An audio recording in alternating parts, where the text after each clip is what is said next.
नमस्कार, मैं अद्भुत भारत विजय सिंह। नमस्कार, मैं विजय पाल सिंह।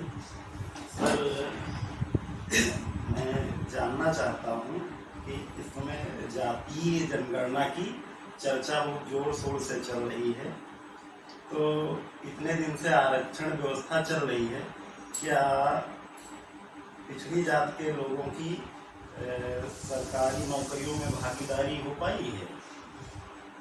देखिए, इससे पहले हमको इसके पहले थोड़ा सा और पीछे जाना पड़ेगा। जो आज की स्थितियां हैं, इससे और पीछे जाना पड़ेगा। और ये हमारे देश में बड़ी एक विडंबना है। ये पिछड़ी जातियों का जो आरक्षण है, ये अंग्रेजों के समय में इसकी शुरुआत की गई। एक अंग्रेज थे शासक, मुझे नाम नहीं याद है, उन्होंने सांप्रदायिक नाम का एक पुरस्कार वितरण किया था। और ये लगभग 1933 के आसपास की बात। और ये मतलब वहां से उसका मतलब एक प्रारंभ हुआ। और पूना पैक्ट के अंतर्गत महात्मा गांधी और बाबा साहब भीमराव अम्बेडकर ने इस पर बहुत ही मतलब विचार विमर्श करके इसकी स्वीकृति दिया। और फिर वो मतलब ऐसा स्वीकार किया कि नहीं, ये जो दबे कुचले लोग हैं देश में, इनको जब तक बराबरी का दर्जा नहीं मिलेगा, जब तक इनको इनके विकास को मतलब कोई अलग से माध्यम नहीं अपनाया जाएगा, तब तक देश का मतलब विकास नहीं हो सकता है। तो बात यह है कि ये मतलब जैसे आज राजनीतिक दल कह रहे हैं कि मतलब जातीय जनगणना होनी चाहिए, ये कोई नई बात नहीं है, ये सब पहले की से ही मतलब है। अब बात यह है कि इसमें नफा नुकसान पार्टियां, राजनीतिक दल जो हैं, अपना नफा नुकसान ढूंढती हैं। कोई किसी दल का उसमें ज्यादा फायदा दिखाई पड़ रहा है, किसी दल का उसमें कम फायदा दिखाई पड़ रहा है। सब वो समय समय पर विचार मंथन किया करते हैं। जैसे मान लो हम जात को छोड़ दें, हम धर्म की बात कर लें, तो जैसे एक हिंदुत्व धर्म, सनातन धर्म हमारे यहाँ इसमें बड़ी मतलब उस पर चल रहा है। तो सनातन धर्म, इस धर्म को मानने वाली तो आम जनता है, गरीब जनता है, साधारण जनता है। लेकिन जो इसके मतलब जिनको इसका लाभ लेना चाहते हैं, वो उनको धर्म से नहीं मतलब है, उनको अपने राजनीतिक लाभ से मतलब है। इसलिए वो मतलब जनता को कैसे समझाने कि जिससे उन्हें लाभ मिल सके। देखिए, भारत जो है वो अपने आप में वैसे ही सनातनी है। और धर्म कोई खराब नहीं होता है। जिस मजहब का जो मानने वाला होता है, उसके लिए वो धर्म उसके लिए सर्वोपरि है। लेकिन अब उसमें एक जैसे कहते नहीं है कि घी में आग में घी डालना, वैसे अपने राजनीतिक जो लाभ लेने वाले लोग हैं, वो लाभ लेने के लिए इन चीजों को समय समय पर उठाया करते हैं। अब जब इस समय सत्तारूढ़ दल है केंद्र में, हमारे उत्तर प्रदेश में और भी कई राज्यों में भारतीय जनता पार्टी की मतलब सरकारें हैं, तो इन लोगों का एक मतलब चुनावी मुद्दा जो है वो हिंदुत्व है। वो उसके आसपास हमेशा जब भी बात करेंगे तो उसी के आसपास में बात करेंगे। और उससे 14 नहीं, करीब 9-10 वर्ष हो रहे हैं। दोबारा मतलब कार्यकाल प्रधानमंत्री का पूरा होने वाला है, प्रधानमंत्री मोदी का, और वो हिंदुत्व को लेकर ही आए थे। इसके पहले 5 साल वो क्या कहते हैं, अटल बिहारी वाजपेयी इसी के ऊपर शासन कर चुके, इसी के आधार पर। उसके पहले भी वो 13 महीने के कर चुके हैं, मतलब शासन सत्ता भोग चुके हैं। उसके पहले 13 दिन या 13 कुछ ऐसे समथिंग था, है ना। तो वो 3 बार तो प्रधानमंत्री जो थे वो वाजपेयी जी, उन्होंने सत्ता भोग किया। फिर उसके बाद में मोदी जी आए, तो ये हिंदुत्व के आसपास आए। तो अब जब 2 पंचवर्षीय योजनाएं, यानी 10 साल लगभग मोदी जी इस पर शासन कर चुके हैं, इसको लेकर के जी अभी फिर 2024 के चुनाव के पहले राम मंदिर का शिलान्यास वो क्या कहते हैं उद्घाटन होने जा रहा है। जी जी हाँ फिर यही बात आएगी। जी तो विपक्ष के पास और कौन सा चारा है? विपक्ष इसकी काट ढूंढ रहा है। जी जी। तो विपक्ष जो है हिंदुत्व पे जातीय जनगणना लेकर के भारी हो सकता है। हाँ, वो हिंदुत्व पर जो है वो जातीय गणना निश्चित रूप से भारी पड़ेगी। जी और उसके और तह में थोड़ा सा जाइए, जी। देखिए कांग्रेस पार्टी जो थी वो पहले इस पचड़े में नहीं पड़ना चाहती थी। जी जी। वो नहीं चाहती थी कि जातीय जनगणना हो। वो जबकि जब बड़ा जद्दोजहद हुआ तो मनमोहन सरकार ने जी। आखिरी में इस पर सहमति अपनी जता दिया था। जी तो शायद वो बिल भी पास हो गया था, लेकिन उसके बावजूद भी ठंडे बस्ती में पड़ा रहा।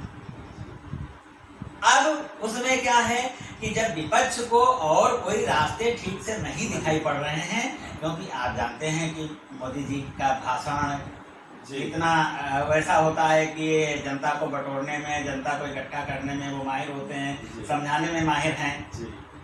तो विपक्ष के पास ऐसी परिस्थितियों में और जो सबसे अहम मतलब एक जो कहिए एक बहुत अचूक तीर है ना, वो ये जातीय मतलब जनगणना का लेकर के आए हैं। और इसमें उनको विश्वास है कि मतलब हम मोदी को धराशायी कर देंगे। और कहीं तक ये बात है भी, है ना, कि ये मुद्दा चुनाव में 2024 के चुनाव में निश्चित रूप से प्रभावी होगा।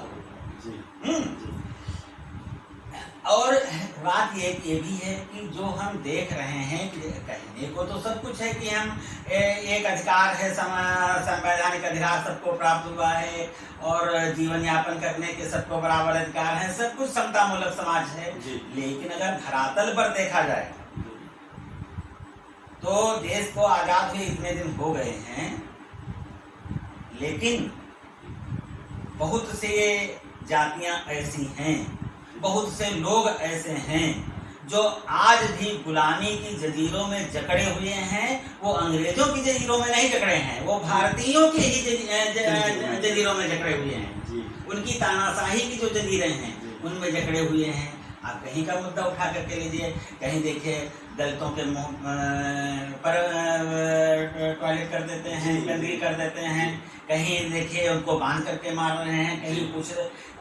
आज जितनी भी मतलब जमीनों पर कब्जा हो रहे हैं उनमें अधिकांश ऐसे लोग हैं, या तो पिछड़ी जात की जमीन होगी उस पर कब्जा कर रहे हैं, या तो दलितों की जमीन होगी जिस पर कब्जा कर रहे हैं। ये सब तमाम चीजें मुद्दा हैं।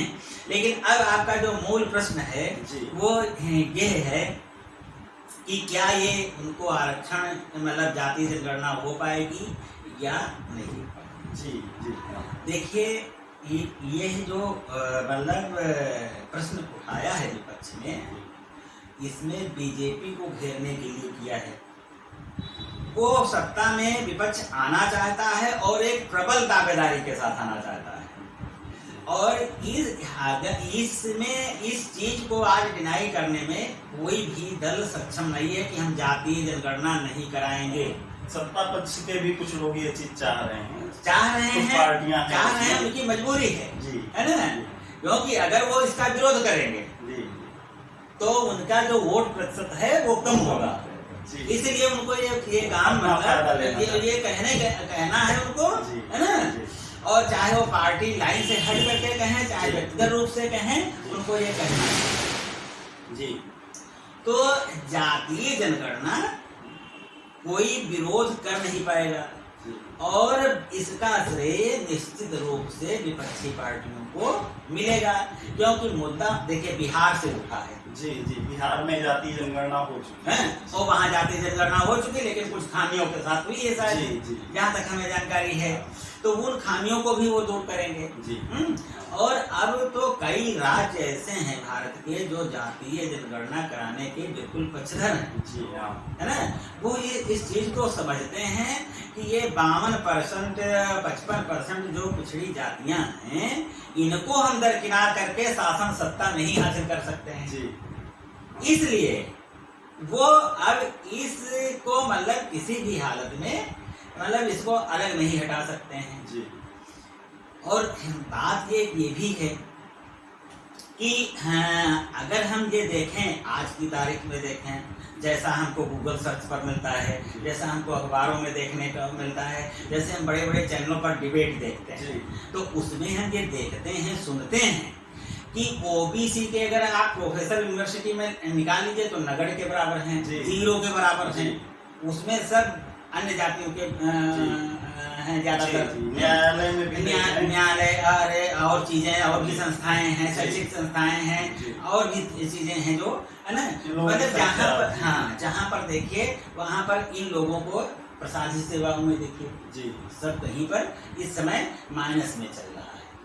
तो जब आपके हाथ में सत्ता है उस समय आप अगर न्याय नहीं दे पाएंगे तो इस तरीके की बातें तो उतना सार्थक हैं, है ना, और लाजमी है, ये उठेंगी ही। तो ऐसी स्थिति में ये मतलब डिनाई नहीं किया जा सकता है कि जाति जनगणना नहीं होगी। जी ये सर वर्ष 1988 में मुलायम सिंह यादव मुख्यमंत्री के रूप में शपथ ले रहे थे, लेकिन बीपी सिंह को बीपी सिंह जी मुख्यमंत्री नहीं बनने देना चाहते थे। इसका कारण नहीं, क्या था? उसका कारण वो यही था। देखिए ऐसा है कि बीपी सिंह राजीव गांधी सरकार में उस समय मिनिस्टर थे, और राजीव गांधी के समय में एक फोर्स तोप सौदों का मामला आया और उसको उठाने वाले बीपी सिंह थे, और बीपी सिंह मतलब राजीव गांधी से इस मामले में असंतुष्ट होकर के उन्होंने कांग्रेस पार्टी छोड़ दिया और बाहर आकर के अन्य पार्टियों से मिल करके सलाह मशविरा करके और उन्होंने एक संयुक्त मोर्चा बनाया, जिसमें तमाम सब बाद में वो जनता दल के नाम से, मतलब जनता दल के नाम से उस पर मतलब चुनाव लड़ा गया। तो देखिए जहाँ तक मुलायम सिंह के मुख्यमंत्री बनने की बात है और बीपी सिंह के न चाहने की बात है, तो उसमें भी यही समस्या थी। मुलायम वो चाहते थे कि अजीत सिंह मुख्यमंत्री बने, जो कि अजीत सिंह एक प्रधानमंत्री के बेटे थे, चौधरी चरण सिंह के बेटे थे, तो उनको वो राजनीति विरासत में मिली थी, भले ही उनको ज्ञान कम हो, लेकिन उनको जो है वो चौधरी चरण सिंह के उत्तराधिकारी थे, ये उनको फायदा था। और वो बड़े घर के, मतलब जब प्रधानमंत्री के बेटे थे तो जाहिर सी बात है बड़े घर के हैं, तो बड़े आदमी सदैव बड़े घर लोगों के ही साथ में रहना चाहते हैं, वो गरीब आदमी को क्यों देखेंगे। अच्छा, मुलायम सिंह के जो मतलब राजनीतिक हैसियत या राजनीतिक जो कद उनका था वो संघर्षों से था, उनके परिवार में कोई राजनीतिक उनसे पहले नहीं था। लेकिन ये इसको भी नहीं डिनाई किया जा सकता कि वो 1967 में विधायक बन चुके थे, है ना, और उसके बाद एक आध चुनाव हारे, फिर मतलब अगर हमें ध्यान है तो 74 में फिर वो बने, और वो जनता पार्टी की जो सरकार बनी उसमें वो मंत्री भी बने। और जब बीपी सिंह मतलब यहाँ पर मतलब ये अपना फैला रहे थे प्रभुत्व, उस समय जो जनता दल बना उसमें मुलायम सिंह प्रदेश अध्यक्ष थे। अच्छा और इन्होंने क्रांति रथ निकाला था, और मुलायम सिंह का संघर्ष जमीनी रहा। तो जो चुनाव हुआ विधानसभा का उस समय चुनाव तो इनके नेतृत्व में लड़ा गया, मुलायम सिंह के, और जनता यह समझती भी थी कि मुख्यमंत्री मुलायम सिंह ही बनेंगे, इसीलिए उसने वोट किया था इन्हीं को समझ करके। लेकिन ये बात कहां से नागवार गुजरी बीपी सिंह को कि उन्होंने अजीत सिंह को मतलब पेश कर दिया। और मैं आपको इसके पहले थोड़ा सा ले जाता हूँ, चौधरी चरण सिंह के देखिए उत्तराधिकारी तो वो जरूर थे अजीत सिंह, लेकिन चौधरी साहब ने कहा था कि राजनीतिक उत्तराधिकारी हमारे मुलायम सिंह हैं। तो वो जो जनता दल मतलब बना था उसके दो गुट हो गए थे, जनता दल आ और जनता दल बा। जनता दल आ का मतलब अजीत सिंह, जनता दल बा का मतलब मुलायम सिंह। लेकिन जब ये बीपी सिंह मतलब वो अपना जनता दल केवल रखा, जी तो उसमें ये सब विलय हो गया एक तरीके जी से। लेकिन जब चुनाव के परिणाम आए, उसमें मुलायम सिंह के विधायक अधिक थे। जी। अब बीपी सिंह ये चाहते थे कि अजीत सिंह मुख्यमंत्री बने और मुलायम सिंह उप मुख्यमंत्री बने। जी जी। हाँ? मुलायम सिंह इस चीज को बर्दाश्त नहीं कर पा रहे थे, क्योंकि संघर्ष मुलायम सिंह का था, विधायक भी इनके ज्यादा थे। इनको परास्त करने के लिए, जैसा लोग कहते हैं, जी जी, मुलायम सिंह को हराने के लिए, जी कि मुलायम सिंह मतलब मुख्यमंत्री न बन पावे, वोटिंग कराई गई विधायकों की। जी। और वोटिंग में केंद्र से जी 3 सर्वेक्षक भेजे गए। एक मधुधर दंडवते थे, जी। और एक कोई और थे, इनका नाम नहीं ठीक से याद आ रहा है, चिमन भाई पटेल जी। और तीसरे थे ममता महोत्सव, है ना। ये 3 आदमी वो पर्यवेक्षक बन करके आए। मुलायम सिंह की जो धरातली राजनीति थी वो बहुत मजबूत थी। मुलायम सिंह ने करीब 1 दर्जन विधायक जी अजीत गुटके और बीपी गुटके काट करके अपने खेमे में कर लिया, और वो जीत गए और मुख्यमंत्री बन गए। तो हम ज्यादा इसलिए मतलब फिर कभी मतलब कोई इस संबंध में चर्चा होगी, ज्यादा इसके विस्तार में न जा करके, उसके पीछे मुख्य कारण यही था। जातीय समीकरण जो थे वो हमेशा से मतलब जातीय न कह करके एक समझ लीजिए उच्च और निम्न वाली बात, जी जी, जो हमारे समाज में एक उच्च वर्ग और निम्न वर्ग है, और वो सब वर्गों में विभाजित है ना। जी जी। तो वो मतलब अनदेखा उसको नहीं किया जा सकता, वो बराबर हावी रहा है। जी। तो जो इस तरीके के मतलब लोग हैं, वो सबको नहीं चाहते हैं कि मतलब हमारे बराबर बैठें।